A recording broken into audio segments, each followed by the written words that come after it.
건 우리는 하나.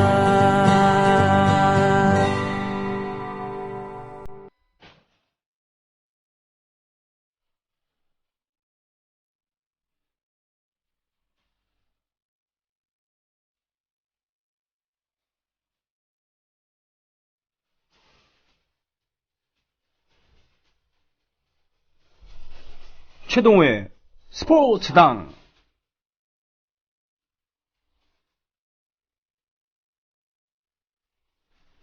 그렇습니다. 이 스포츠는 뭐니 해도 이런 박진감, 스릴이 있어야 되죠. 네, 육체적인 능력을 최대한 끌어올림으로써 거기서 정신적인 해탈까지도 꾀하는 그런, 뭔 얘기하는 거냐? 하여튼 스포츠. 네. 최동호의 스포츠당 시간입니다. 안녕하십니까, 최동호 씨. 네. 또 깨우침을 주셨네요. 뭐가요? 육체적인 활동을 통해서 정신적인 이 해탈? 이 스포츠의 가치입니다, 이게. 네. 이 스포츠의 가치, 정신적인 그 수련, 예의범절, 페어플레이. 네. 깨우침을 얻었습니다. 사실은 집에 이렇게 여기 있다가도, 예. 바깥에 나와서 햇빛 받으면서 몇 걸음만 걷더라도 기분이 달라지잖아요. 햇빛 받고 걸으면 달라지죠? 네, 달라집니다. 예. 그래서 겨울에 우울증 환자들이 목숨을 버린 이들이 많다고 하는데, 햇볕이라도 제대로 쬐면 좀 낫다. 예. 이런 연구 결과도 있지 않습니까? 예.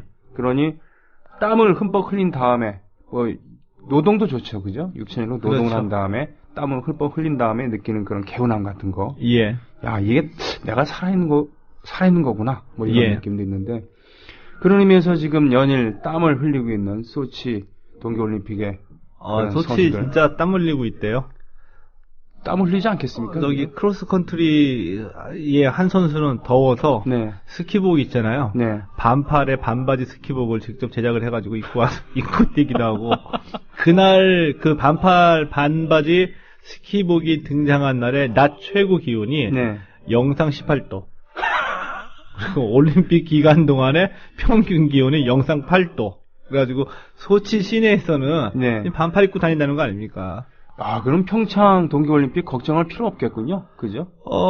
모르죠. 그러니까 뭐, 그 평창이 영상 8도보다 더 낮으면 더 좋다. 소치보다 더 상대적으로 비교해서 뭐 더 춥다, 눈이 좋다, 이렇게 얘기하기는 힘들고, 절대적으로 스키 선수들이 자기 실력을 발휘할 수 있을 만큼, 그런 기록이 나와야 되는데, 그래서 그런지 이번에 뭐 좋은 세계 신기록이라든지 이런 게 안 나오고 있잖아요. 그렇군요.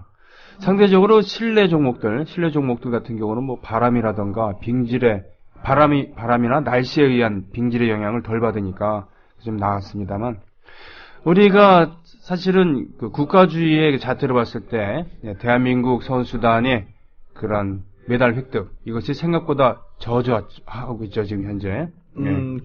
목표했던 것보다는 저조한데, 마지막 히든카드가 있습니다. 뭐 김연아 선수의 금메달을 예상한 상태에서 올해 나이 17살에 여고 1학년 심석희. 예. 이 쇼트트랙 여자 1000m와 이 3000m 계주에 나섭니다. 그렇군요. 그러면 기대해볼 만해요, 심석희 선수는. 예, 그야말로 앳된 어린애잖아요. 그쵸. 17살에. 예. 근데 지금 지난 주말에 가장 혹독하게 좀 난리가 난 홈페이지가 있다고 한다면은, 물론 각종 국가 정부 기관의 사이트들도 있겠습니다만, 국정원, 검찰도 있겠습니다. 스포츠계에서는 역시 빙신연맹이 아닌가라는 이런 비아냥도 듣고 있는 빙연 아니겠습니까? 빙상연맹. 그렇죠. 이 홈페이지 다운이라는 게 이 팬들의 관심이 이런 거구나 한번 뼈저리게 느끼셨겠죠. 네. 평소에는 거의 들어오시는 분들이 없었을 텐데. 예, 그 이유 중에 하나는 역시 빅토르 안일 텐데요. 빅토르 안이 레이스를 마치고 금메달이 확정된 다음에 빙판에 무릎을 꿇고 입을 맞추고 우는 장면을 보면서 참 대견하다, 훌륭하다 이런 것도 있습니다만 좀 가슴이 아프고, 우리는 왜 이래야 되는 걸까? 이런 생각들 하잖아요. 우리는 왜 이래야만 되는 걸까? 그렇습니다. 많은 생각이 들잖아요. 아니, 왜 러시아 선수를 우리가 응원해야 되고? 그리고 한국 선수들의 상대적인 부진, 이것에 대해서 그거 고소하다라는 생각마저 하게 되고, 빅년이 빅엿을 먹게 됐다. 뭐 이런 생각하고 또 여기에 국가주의도 결부되고. 그렇죠. 여러 가지가 이게 투영이 되는데 가장 기본적인 스토리에서부터 시작을 해보면 이 안현수 선수가 우승한 순간 감동받은 이들도 많이 있었었죠. 왜냐하면은 지난 8년간 그러니까 2006년 토리노 동계올림픽 이후 8년간의 이 세월을 그래도 어느 정도 많이 알려졌잖아요. 그러니까 무릎 부상이 있었고요. 그리고 또 귀화라는 일이 있었었는데 이런 우여곡절 끝에 그래도 어쨌든 간에 안현수라는 선수가 올림픽 무대에 다시 섰잖아요. 그리고 금메달을 가져갔다. 그리고서는 감격에 겨워서 그 빙판 아이스에 입을 맞추더라. 뭐 이런 장면 하나는 감동스러운 건데. 근데 일어나더니 한 바퀴 도는데 러시아 국기를 들고 휙 지나가는 거 보면서 이제 착잡한 마음이 드는 거죠. 그렇죠. 드는 건데 이것도 그래도 우리가 저는 이 2012년 런던 올림픽 때부터 우리가 이 올림픽을 보는 수준이 조금 올라갔다고 느꼈거든요. 이게 왜냐하면은 이 안현수권에 대해서도 뭐 내셔널리즘 얘기를 하시는 분들은 많이 계시지는 않는데 내셔널리즘이 투영됐다고 봐요. 왜냐하면은 제가 보니까 안현수와 이 빙상연맹 등등에 관한 여론이 비등하게 된 게 금메달 딴 직후였었거든요. 그 전에는 금메달만 빼놓고 보면은 그 전이나 지금이나 안현수 선수의 귀화와 관련된 팩트가 변한 건 하나도 없어요. 근데 중계방송에서 이 안현수 선수가 금메달을 따고 러시아 국기를 가지고 흔드는 모습을 보면서부터 이제 난리가 나기 시작한 거죠. 그렇잖아요. 그 전에 금메달 빼고 나면은 아무것도 변하게 모두들 다 알고 있는 사실이 그대로였었는데 그러면서 이제 공공의 적이 만들어진 거죠. 빙상연맹. 완전 이제 뭐 박살이 났죠. 그러니까 그 주된 내용은 저렇게 훌륭한 선수를 내칠 수밖에 없었던 내친 빙상연맹 니들은 역적이다 뭐 이런. 근데 제가 보기에는 이제 그것도 있어요. 표면적으로. 표면적으로 저렇게 훌륭한 선수를 품지 못하고 바깥으로 내쫓았다. 그것도 있는데 이렇게 비등하게 된 이유 중에 하나는 우리 대한민국에서 살아가시는 대부분의 그 젊은이들 그리고 뭐 제 나이 또래 분들이 느끼는 공통적인 어떤 피해 의식을 건드렸기 때문이 아닐까. 그게 뭐냐? 그게 파벌주의라는 얘기죠.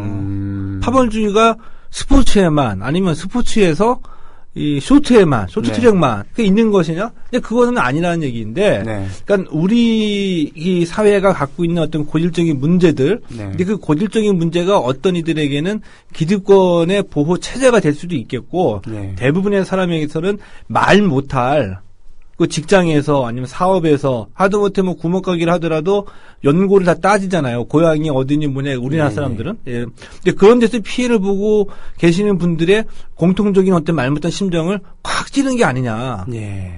대부분 공감을 하는 거죠. 안현수 너도 나 이해해.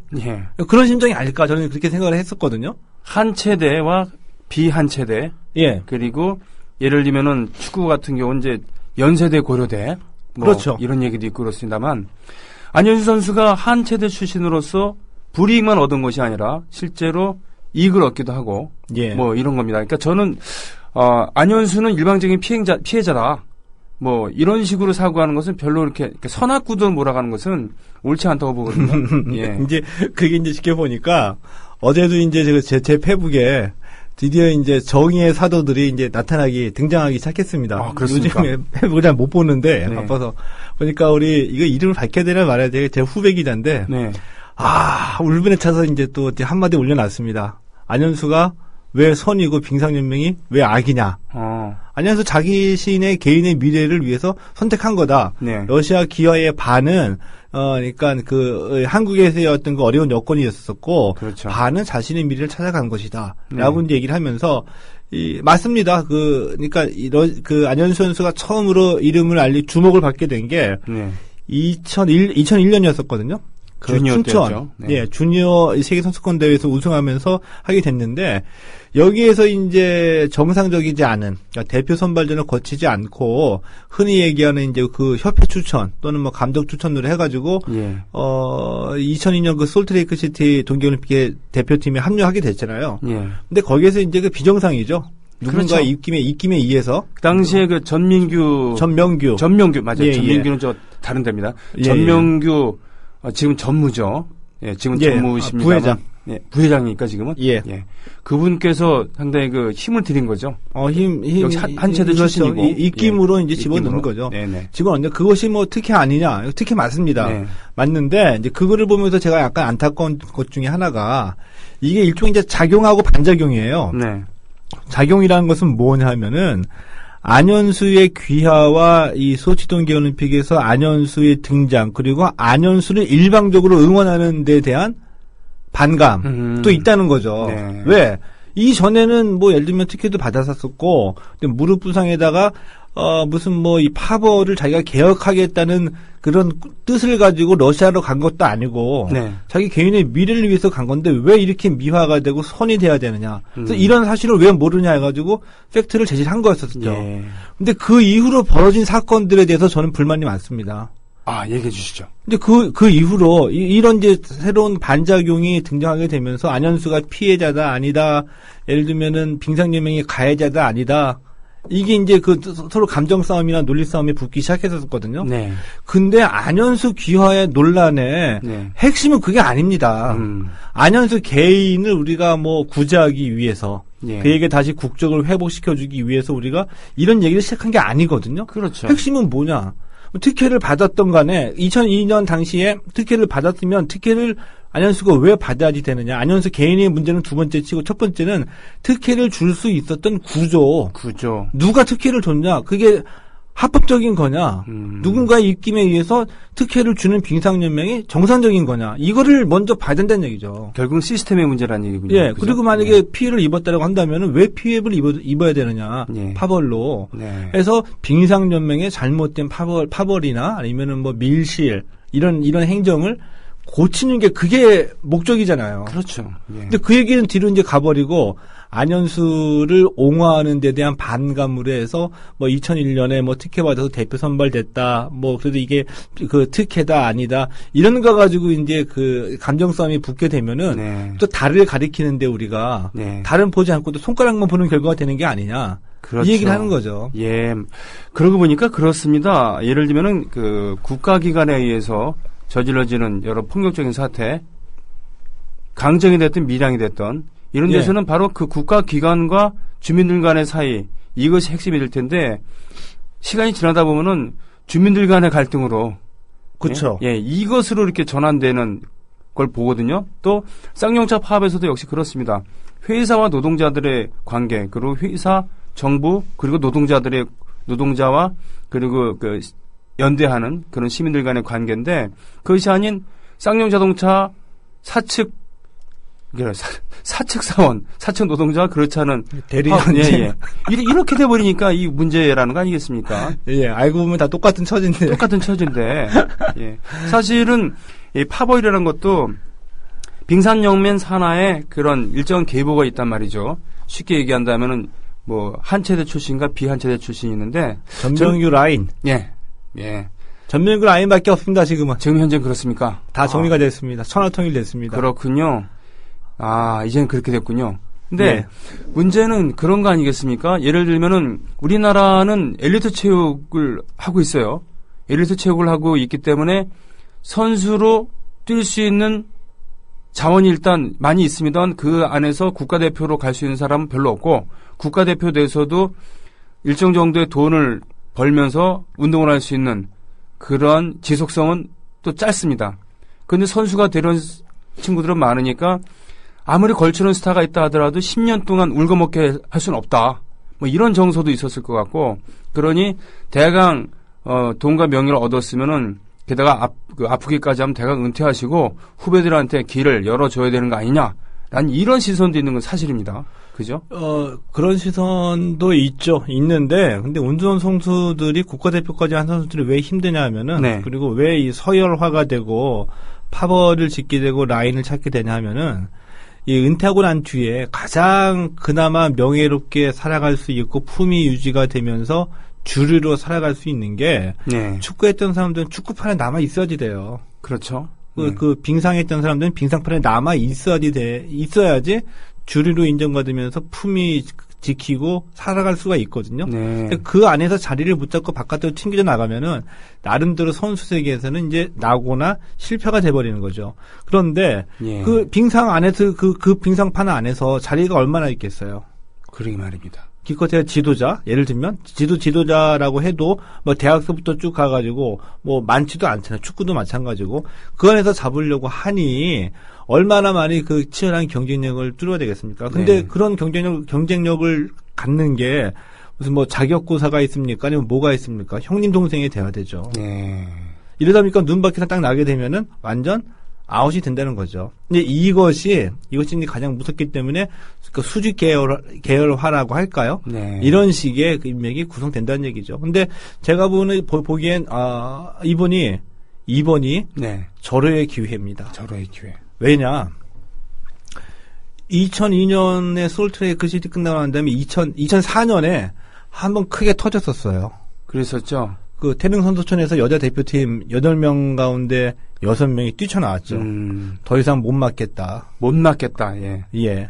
왜 그러냐? 물어봤더니, 아이스하키 채 있죠, 스팀. 네, 네. 두들겨 맞고, 스케이트 보면은 그 스케이트 다 타고 난 다음에 스케이트 날 있잖아요. 네. 거기 날 집을 이렇게 씌우죠. 플라스틱 예. 같은 거를 해가지고. 네, 네. 뭐 그거 가지고 상당히 모멸감을 느끼잖아요. 그거 가지고 목덜미를 한 손으로 잡고 얼굴을 그거를 짝짝짝짝 때린다고 한다면은 뭐 이런 게 거의 뭐 그 매일같이 반복이 됐다. 기록이라든지 이런 훈련이라는 명목으로 더 이상 못 찾고 8명 중에 6명이 뛰쳐나왔었거든요. 전 못 있겠다고. 예. 이게 이제 다 공개가 돼버렸습니다. 그 당시에. 김소희 코치 그리고 예. 최강국 코치인가요? 예, 예. 예. 그리고 그 이후에도 2005년에 바로 이제 우리가 많이 알고 있는 그 한체대와 비한체대 간의 그 파벌들. 네. 그러니까 2005년에는 남자 대표님 가운데 8명 중에 6명이 기자회견을 열었었어요. 네. 우리 이 코치랑 훈련 못하겠다. 6명은 다 비한체대였었죠. 그랬군요. 그리고 이 코치는 특정인만, 여기서 말하는 특정인은 안현수였었거든요. 안현수는 특정인만 편애한다. 그게 안현수인데, 기자회견까지 열었어요. 네. 그거 생각해보면 집안 망신인데. 네. 근데 이런 일이 있을 때도 그냥 넘어갔죠. 예. 몇몇 사람들만 바뀌고 하면서. 그리고 2010년에도, 이 쇼트트랙 국가대표 상비군 코치였었었는데, 자신의 제자를 성폭행했죠. 그 자신의 제자가 몇 살이었냐면, 중학생이었었어요. 그래서 그 코치는 실형을 받았습니다. 네. 그 다음에 올해 이 올림픽 개막하기 전에, 또다시 이 국가대표팀 코치의 성추행 의혹이 폭로가 됐었었죠. 네. 근데 계속 근데 이런 어려운 국면들을 국민들은 다 기억하고 있고 위기인데 다 돌파를 해왔다는 거죠, 빙산연맹이. 왜? 그래도 나가면 잘하잖아. 네. 금메달 따갖고 오면 우리가 보는 것은 메달이고 태극기 올라가는 모습을 보고 또 선수들이 뭐 눈물 짓는 보면 부둥켜 안고 네. 이런 거에 잘 알고 있었다는 거죠. 예. 근데 이번에는 성적이 떨어지니까 네. 국민들의 이제 지탄을 받고 있으면서 박근혜 대통령이 세게 언급을 했었죠. 아, 섬세하세요. 아니요, 이럴 때 얘기해야 될 때는 얘기 안 하고 말이죠. 예. 근데 이제 어떤 분들은 박근혜 대통령이 이건 대통령이 언급할 정도로 이렇게 디테일하게 언급할 정도로 대통령이 관심을 가질 사항이 아니다. 네. 라는 말씀을 하시는 분들도 많이 계시거든요. 저는 제 입장에는 상당히 고마워요. 네. 대통령이 한마디 했기 때문에 구체적으로 찍어가지고 네.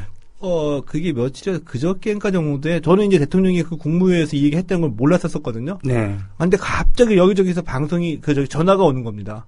방송 출연해달라고. 네. 뭐 때문에? 아니, 박근혜 대통령이 언급했는데, 그 한마디에, 이제 그 밑에 이제 우리나라의 조직체가 막 바쁘게 막 돌아서 움직이는 거죠. 그렇죠. 그러면서 이제 붕 띄워가지고 했는데, 그때까지만 하더라도 자가 발전이 있었어요.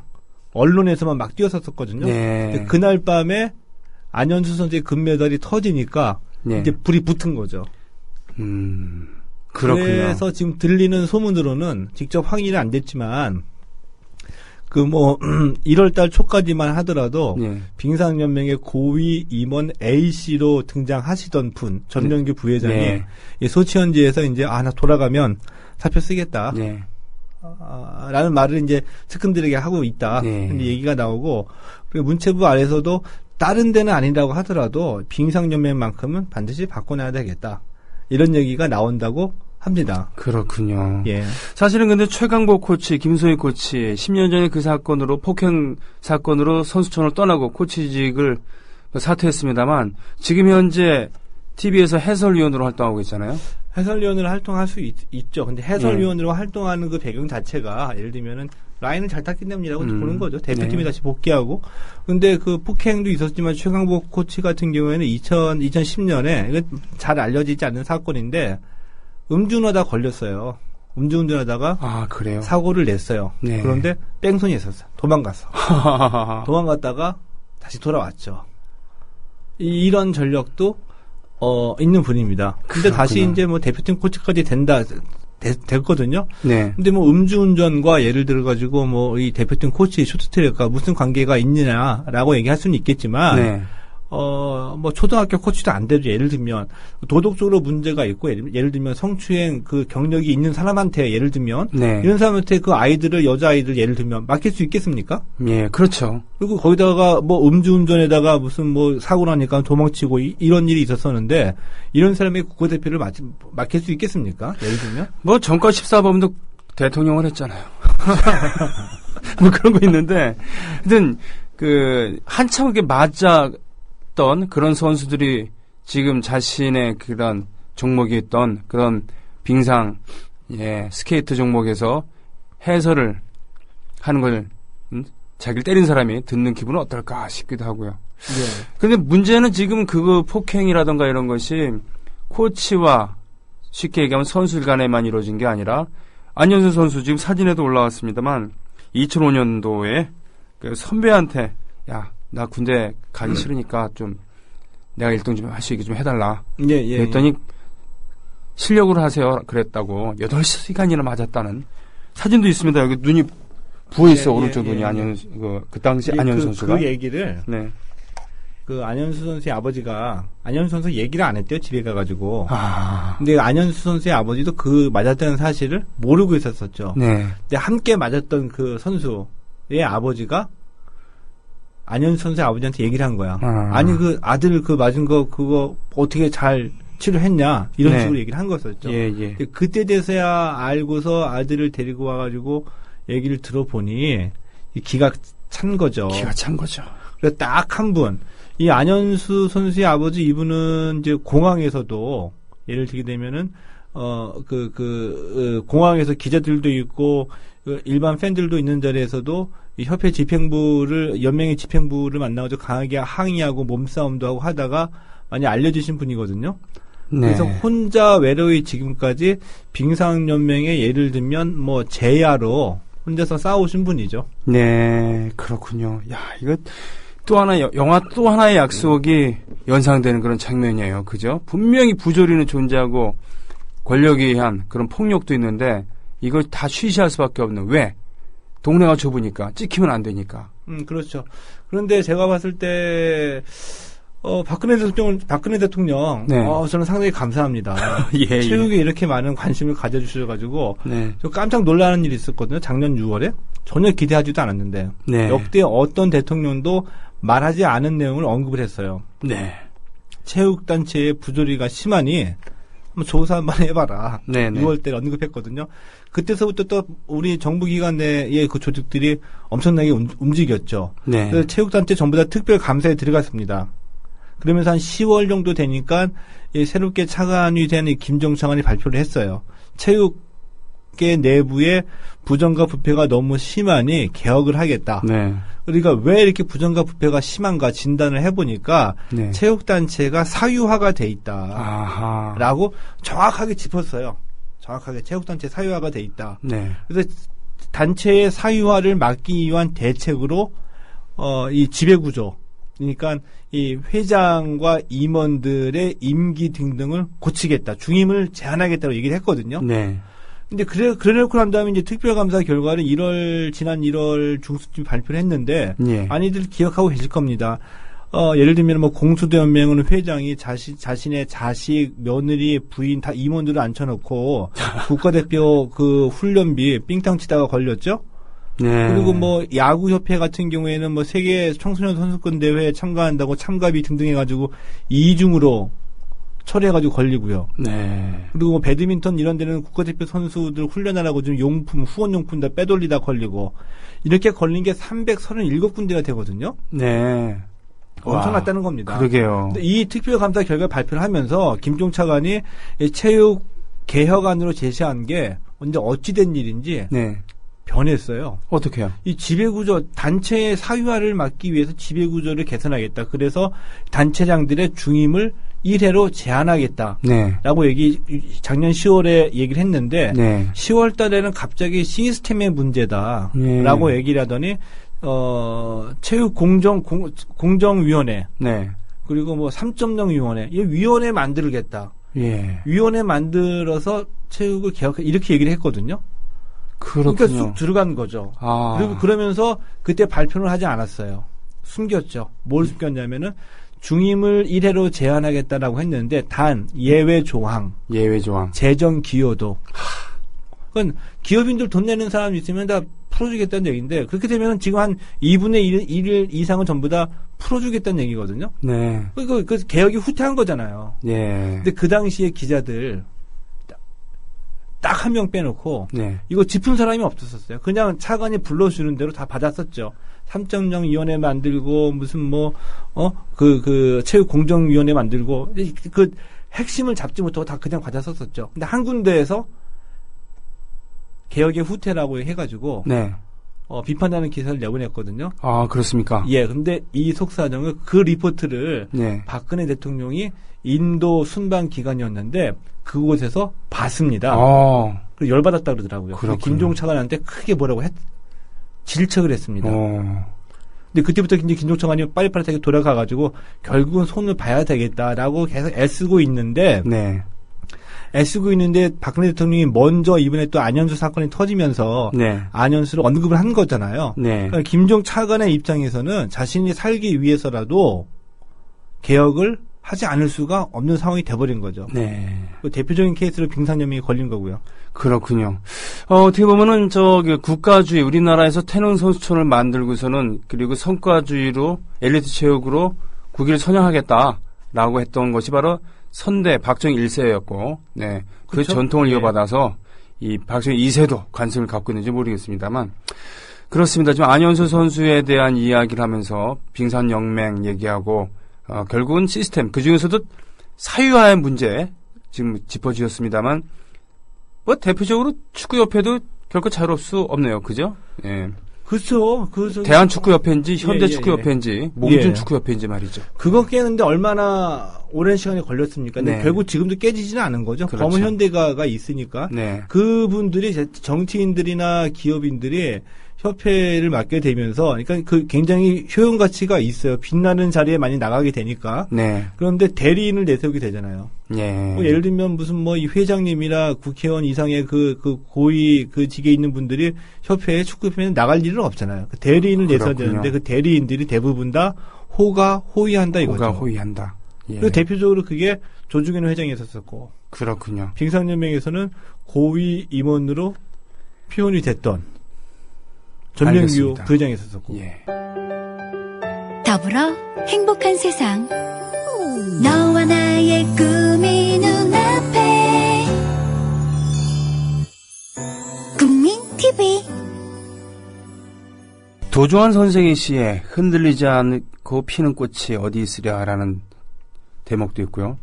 또 진주족에는 몸에 상처를 입어야지 그렇게 영롱한 진주를 품는다 이런 얘기도 있습니다만 이 상처 입은 영웅들, 구타가 횡행한 이런 체육계, 어제 오늘의 이야기가 아닙니다만 21세기 지난 지 10년이 넘었는데도 아직도 이렇게 있습니다. 아까 오늘 제가 오프닝 멘트로 인용했었던 숭실대 생활체육학과인가요? 거기에 생활수첩 보면 이건 군대거든요. 군대입니다. 예. 단학과로 가죠, 단학과. 단학과. 예. 예. 했습니다. 그랬습니까? 네. 근데 이 체대는 달라요, 진짜. 아직까지도 제가 그런 걸로 알고 있거든요. 네. 애들이 그러니까 빠릿빠릿하죠. 완전 군대식으로 네. 하는데 제가 정확하게 연도는 기억나지 않지만 한 5년 정도 된 걸로 기억하는데 그 체대생들의 오리엔테이션이 있잖아요. 그러니까 단대별로 진행이 되잖아요. 네. 근데 한 2박 3일, 3박 4일간은 완전 군대식으로 유격훈련으로 지내죠. 아. 유격훈련으로. 굴립니다. 구타가 횡행하고 새벽에 집합하고.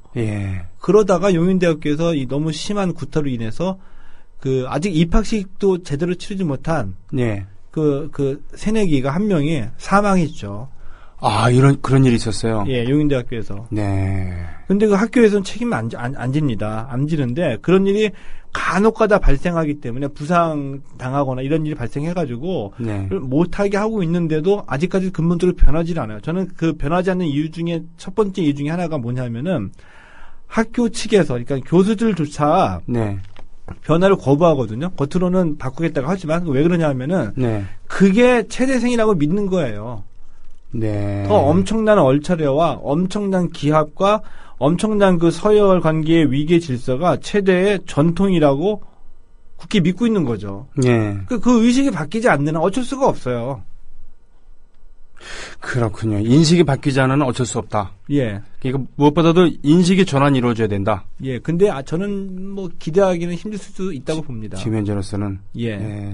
어떤 건 제도를 바꾼다거나 이런 문제가 아니라 인식 자체가 그리고 아직까지도 대한민국 체육계의 주류는 이 올림픽 메달리스트 출신의 대학 교수들이거든요. 이분들이 이제 각 대학교에 이제 계시잖아요. 근데 이분들 중에 대학에 계실 만한 자격이 없는 분들은 상당히 많이 있습니다. 기량은 뛰어났었지만 실기로는 뭐 할 수는 있으나 대학이 뭐 실기만 애들 운동만 가르치는 데는 아니잖아요. 그렇죠. 운동을 왜 하는지 예를 들면 우리 몸은 어떻게 움직이는지 체육의 철학은 뭔지 이런 것들을 이런저런 가르쳐야 되는데 그런 능력도 떨어지는 분들 상당히 많습니다. 그런데 이분들이 아직 주류로 있고 있어요. 그래서 이분들의 최대 가치는 뭐냐면은 메달 많이 따가지고 정부로부터 지원 많이 받는 거. 그것이 이제 체육의 발전이라고 생각할 줄밖에 모르는 분들이 아직도 많이 계시다는 거죠. 거기에서 이제 우리 뭐 소위 말하는 이제는 486 정도가 됐죠. 그 이전 세대들 중에서는 체육의 새로운 패러다임이나 그 가치를 깨우칠 만한 기회조차 갖지 못했기 때문에 그런 얘기를 하시는 분들이 없었었는데 지금 이제 뭐 과거에 386이나 486 연배 중에서는 미국에 유학 갔다 오거나 예를 들면 그리고 난 다음에 스포츠 사회나 스포츠 심리 이런 거에 대한 깨우치기 시작하면서 반기를 들기 시작하죠. 그런데 불행히도 그분들의 이 체육계 안에서의 체육 운동이 여태까지 좌절돼 왔던 게 그분들은 예를 들어 대학 교수 자리로 간다고 하더라도 아웃사이더예요. 왜냐하면 일단 운동을 안 한 운동을 좋아하는 했지만 운동해가지고 체육 교수가 된 게 아니라 체육을 공부해가지고 대학 교수로 온 분들이잖아요. 그러니까 체육계 내에서는 아웃사이더로 빠지게 되는 거죠. 그렇군요. 소수이고 그래서 혼자 뭐 대표적인 분 몇 분 계시죠? 체육계 안에서 예를 들면은 뭐 체육계 부들에 대해서 그 칼럼도 쓰고 많지는 않지만 몇 분 계시잖아요. 그러니까 아직 이제 그런 운동이 지금 퍼지고 있는데 아직까지는 그 동력이 굉장히 약하다는 얘기죠. 빙상연맹 얘기도 하고 그랬습니다만 안현수 선수 파벌 얘기도 하고 그랬습니다만 이런 인식이 변하지 않으면 난망하다라는 말씀 해주셨습니다. 그래서 전 진짜 화가 나는 게 우리 뭐 최근 몇 년 사이에도 뭐 승부 조작이니 그리고 뭐 강동희 감독 구속되고 그다음에 뭐 체대 입시 지지난해 굉장히 연달아 터져가지고 롯데 감독 하시던 분, 뭐 LG 감독 하시던 분, 저기 서울대 빼고 연세, 고려, 한양, 경희, 인하, 동아대 다 걸렸잖아요. 근데 그럴 때에 체육계 안에서 누군가가 나와가지고 아주 전문용어로 얘기해가지고 우리 이렇다 이러면 되겠냐 까는 사람들은 한 사람도 없었습니다. 전부 다 그 시스템 안에서 온전하고 있었으니까. 주주분들 다 조용해졌죠. 그러면서 올림픽 같은데 선수 단정을 서로서로 하려고 하죠. 빛나는 자리에는. 그렇군요. 그러니까 이런 그 인식의 전환이라는 것은 어떻게 보면 체육의 민주화라는 표현을 좀 쓰고 싶습니다만, 그러니까 생활체육의 활성화. 사실 생활체육의 활성화도 보면은 전반적으로 충분한 임금을 받는 장시간 노동에 시달리지 않는 그런 생활인들이 많이 늘었을 때 그때 가능한 거 아니겠습니까? 그렇기 때문에 국가대표의 메달에 목을 매지 않더라도 그런 생활체육들, 클럽들이 활성화되면 생태계가 풍부해지겠죠. 체육 생태계가. 그렇다 그러면은 특정한 학교에 줄 세우기, 특정 라인에 줄 서기, 그 안에서 이루어지는 권위주의적인 그런 체계, 구타, 뭐 이런 것도 줄어들지 않겠습니까? 이제 그게 가장 이제 기본적인 개념이 우리가 이제 먹고 사는 문제도 중요하잖아요. 이제 먹고 사는 문제가 해결이 되고 난 뒤에 그다음에 우리가 원하는 게 뭐냐면 행복이잖아요. 행복하게 살고 싶다. 네. 근데 행복하게 살고 싶다는 것 중에 가장 중요한 요소 중에 하나가 운동이거든요. 네. 그러니까 우리가 일 마치고 멀리 가지 않고 우리가 사는 곳에서 예. 한 10분, 15분 근처에 우리가 원하는 운동을 할 수 있게 네. 시설과 코치와 프로그램이 갖춰져 있는 거. 네. 이게 바로 이제 그 유럽 시스템입니다. 예. 근데 유럽은 예를 들어 가지고 매달 몇 개 유럽 나라들이 하계 올림픽에도 실제로 이렇게 성적이 좋지 않거든요. 예. 그러나 복지국가라고 이름을 얻고 있잖아요. 스포츠 강국은 아닌데 스포츠 선진국이다. 스포츠를 즐기는 사람들이 많죠. 예. 그게 바로 이제 스포츠 선진국이고 네. 스포츠를 복지 개념으로 봐가지고 그런 정책을 펼친다는 얘기죠. 근데 이런 얘기들은 이제 하고 싶어하는 사람들이 있다는 얘기입니다. 예를 들면. 알겠습니다. 예. 사실 오늘 하루 이야기로 뭐 정리될 건 아닙니다만, 빅토르안 남은 경기에서 선전하시고, 그리고, 빅년, 빅엿을 먹었습니다만, 선수들이 무슨 죄입니까? 열심히 4년 동안 이 순간을 위해서 기다렸는데, 화이팅 하길 바라고요. 그리고 각하께서도 이렇게 관심을 갖고 계시는 체육 민주화. 각하께서는 일단 그 투표의 민주화 이런 것에 좀 신경을 먼저 써주셨으면 하는 그런 생각 듭니다. 오늘 스포츠 평론가 최동호 씨와 함께한 최동호의 스포츠당 여기서 마치겠습니다. 고맙습니다. 예, 고맙습니다. 네. 오늘 새로 가입해주신 회원 여러분 환영하는 시간을 갖겠습니다. 자, 어디서부터 할까요? 경기 안양시 만안구 석수 3동에서 오셨습니다. 정멜로디님 반갑습니다. 아까 노래 신청해 주신 분이군요. 경기 화성시에서 메이님 신청해 주셨어요. 반갑습니다. 사는 곳을 밝혀주지 않으신 분이 세 분 계십니다. 뭐든 잘하는 님, 그리고 ALWK님, 또 Follow Light님, 세 분 반갑습니다. 경기 부천시 원미구 중동에서 메이킹 스타님, 예, 함께 하셨습니다. 고맙습니다. 오케마리님, 용인대 신입생 사망사건대 용인대 총장이 김정행, 예, 꽤 유명한 분이죠. 체육계에서는. 치우지아님, 10학번 애들도 체대는 맞아야 한다고 생각하는 제 외사촌 동생을 보고 있으면 아직도 멀었다는 생각이 들어요. 그놈의 성과가 뭔지. 저는 태릉 선수촌 크게 문제였다고 생각합니다. 꼭 그렇게 가둬놓고서 1년 365일 해야 되나. 부산촌놈님, 메달을 많이 따야 그걸 이용해서 정권 홍보도 하고 지지율도 올리려는 속셈이었는데 뜻대로 안 되니 별짓을 다 하는 거 아닐까요? 박씨, 니나 똑바로 해라. 미치련. 다크신사님, 갑자기 문도리커가 생각이 나네요. 새누리당에 다시 복당하겠다고 그러고 있죠. 그래요. 전두환 정권이 나왔던 불세출의 스포츠 스타 중에 한 분이었던 이만기 씨, 지금 새누리당의 공천을 기대하고 있다고 지방선거에서 그러고 있죠. 자, 애국 시민 여러분, 해외 동포 여러분, 동네 주민 여러분, 그건 상관없이 우리는 싸워야 되겠죠. 내일 뵙겠습니다. 고맙습니다.